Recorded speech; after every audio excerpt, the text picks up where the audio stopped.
Hello everyone. So আজকে ভিডিওতে আমরা গ্রামারের একটা গুরুত্বপূর্ণ অংশ সেন্টেন্স শিখব। এর পূর্ববর্তী ভিডিওগুলোতে আমরা পার্টস অফ স্পিচ শিখে এসেছি, noun, pronoun, adjective, verb, adverb. So আর কোনো কথা না বলে পড়া শুরু করি।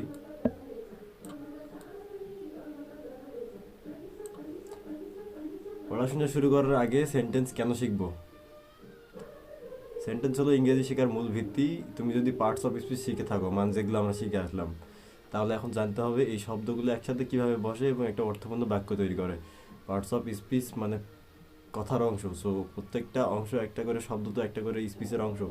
সো এই শব্দগুলো একসাথে কিভাবে বসে একটা অর্থপূর্ণ বাক্য তৈরি করে সেটা জানতে হবে। আর সেটা জানতে হলে অবশ্যই সেন্টেন্স জানতে হবে। সেন্টেন্স শেখার উপকারিতা কি? সেন্টেন্স শেখার উপকারিতা ইংরেজিতে নিজের কথা স্পষ্টভাবে বলতে পারবে, লেখায় ভুল কমবে, বিশেষ করে টেন্স অফ ওয়ার্ড অর্ডারে। ট্রান্সলেশন বা প্যারাগ্রাফ লিখতে সহজ হবে, রিডিংয়ে বাক্যগুলো ভালোভাবে বুঝতে পারবে। অবশ্যই সেন্টেন্স কাকে বলে? A sentence is a group of words that gives a complete meaning. অর্থাৎ কিছু শব্দ একসাথে বসে যদি সম্পূর্ণ অর্থ প্রকাশ করে তাহলে সেটা সেন্টেন্স। কিছু শব্দ একসাথে বসে যদি সম্পূর্ণ অর্থ প্রকাশ করে তাহলে সেটা সেন্টেন্স। যদি কোনো অর্থ প্রকাশ না করে তখন কিন্তু সেটা সেন্টেন্স হবে না। এক্সাম্পলগুলো যদি দেখি, আই এম এ স্টুডেন্ট, আমি একজন ছাত্র, সে ইজ সিঙ্গিং, সে গান গাইছে, দে আর প্লেয়িং ফুটবল, তারা ফুটবল খেলতেছে। এখানে একটা ভুল সেন্টেন্সের এক্সাম্পল দাও, যেরকম এম আই স্টুডেন্ট, এম হই আই আমি স্টুডেন্ট। সো কোনোটার সঙ্গে কোনোটার মিল নেই, এখানে অর্থ পরিষ্কার নয়, তাই এটা সেন্টেন্স নয়। যদিও সাবজেক্ট ভার্ব অবজেক্ট সবই আছে, কিন্তু তারপরেও এটার অর্থ যেহেতু পরিষ্কার নয়, সুতরাং এটা সেন্টেন্স নয়। একটা গঠনের মধ্যে থাকতে হবে, একটা স্ট্রাকচারের মধ্য দিয়ে থাকতে হবে, তাহলে সেটা অবশ্যই সেন্টেন্স হবে। সেন্টেন্সের গঠন কি? একটি সেন্টেন্স সাধারণত দুইটি অংশে গঠিত হয়, সাবজেক্ট এবং প্রেডিকেট। একটা সেন্টেন্স দুইটি অংশে গঠিত হয়, সাবজেক্ট এবং প্রেডিকেট। সাবজেক্ট একটা থাকতে হবে এবং বাকি অংশ থাকতে হবে।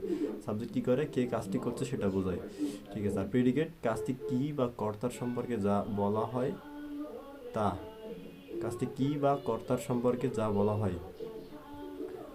এক্সাম্পলগুলো যদি দেখি, রহিম প্লেস ফুটবল, রহিম হচ্ছে সাবজেক্ট, প্রেডিকেট হচ্ছে প্লেস ফুটবল। রহিম ফুটবল খেলে, সাবজেক্ট মানে কে কাজটি করছে, রহিম। তারপরে এরকম দ্য ডগ ইজ বার্কিং, কুকুরটি, the dog is barking, the dog subject এবং ইজ বার্কিং হচ্ছে predicate. Birds fly in the sky, পাখিরা আকাশে ওড়ে, ঠিক আছে। বার্ডস হচ্ছে সাবজেক্ট আর প্রেডিকেট হচ্ছে fly in the sky. So subject আলাদা এবং প্রেডিকেট হলো ভার্ব সহকারে বাদ বাকি অংশ। সাবজেক্ট ছাড়া কোনো বাক্য সম্পূর্ণ হয় না, সাবজেক্ট থাকতেই হবে একটা বাক্যের মধ্যে, এবং ভার্ব। সেন্টেন্সের প্রকারভেদ, টাইপস অফ সেন্টেন্স। সেন্টেন্স মূলত 5 প্রকার। অ্যাসার্টিভ সেন্টেন্স, অ্যাসার্টিভ সেন্টেন্স মানে কোনো কিছু জানায়, স্বাভাবিকভাবে যেসব ঘটনা ঘটে সেগুলো হচ্ছে অ্যাসার্টিভ সেন্টেন্স। অ্যাসার্টিভ সেন্টেন্সকে আবার দুইভাবে ভাগ করা যায়, অ্যাফার্মেটিভ এবং নেগেটিভ।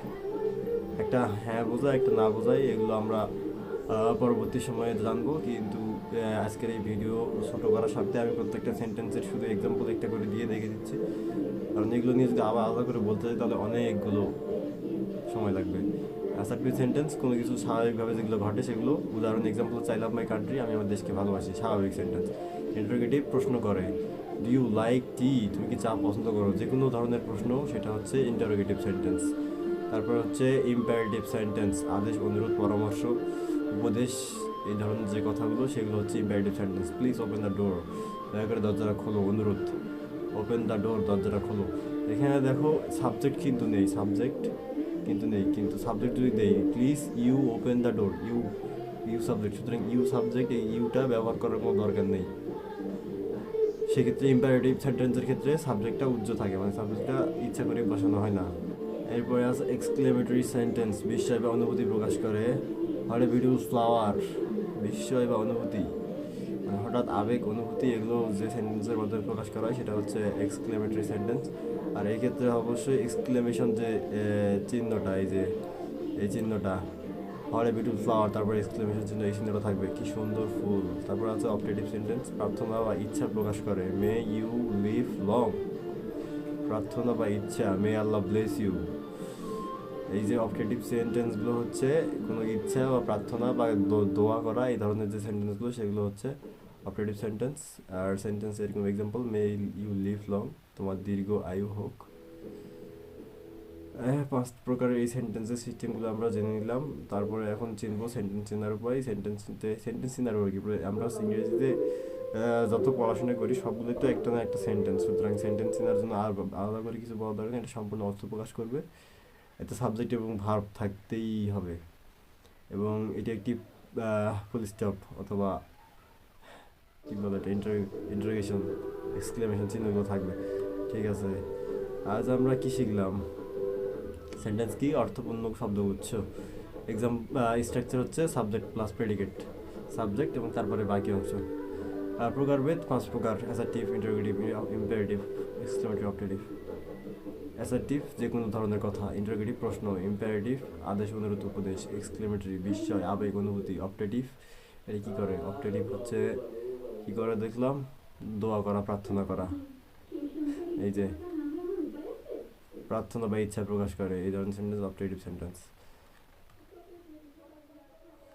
সুতরাং এগুলো শেখার উপকারিতা কী হলো, ইংরেজিতে কথা বলা আসে, লেখা ও বোঝা সহজ হবে। একটা ভিডিওতে যদিও বা শেখানো সম্ভব নয়, কিন্তু সেন্টেন্সের যে বেসিক বিষয়গুলো আমাদের সবারই জানা উচিত, সেগুলো আজকের এই ভিডিওতে আমরা দেখলাম। এখন একটা ছোট্ট হোমওয়ার্ক, অবশ্যই কমেন্ট করে 5 প্রকার সেন্টেন্সের প্রতিটির জন্য একটি করে উদাহরণ লেখার চেষ্টা করো। আজকের ভিডিও এই পর্যন্তই।